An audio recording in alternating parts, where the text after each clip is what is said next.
भाजप एका बाजूला संविधान बदलण्याचा प्रयत्न करते, दुसऱ्या बाजूला आरक्षण संपवण्याचा प्रयत्न करते, आरक्षणामध्ये पातळीकरण आणण्याचा प्रयत्न करते, त्याचबरोबर क्रीमी लेअर उपवर्गीकरणासारखे मुद्दे आरक्षणामध्ये आणण्याचा प्रयत्न करते आणि त्याचबरोबर स्थानिक पातळीवरती भाजप इतर कोणताही उमेदवार राहणार नाही किंवा स्वतःचे मित्र पक्ष संपवून स्वतःचा पक्ष मोठं करायची परिस्थिती करते.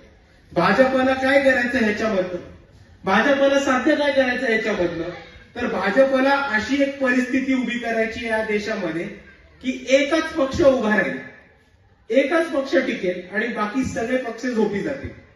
आणि आता तुम्ही मला सांगा, जर एकच पक्ष निवडणुकीला उभा राहिला, एकच पक्ष स्पर्धेमध्ये पळत राहिला आणि तोच पक्ष दरवेळेस जिंकत राहिला, तर आपण याला फेअर कॉम्पिटिशन म्हणणार का? नाही. योग्य स्पर्धा म्हणणार का? किंवा लोकशाही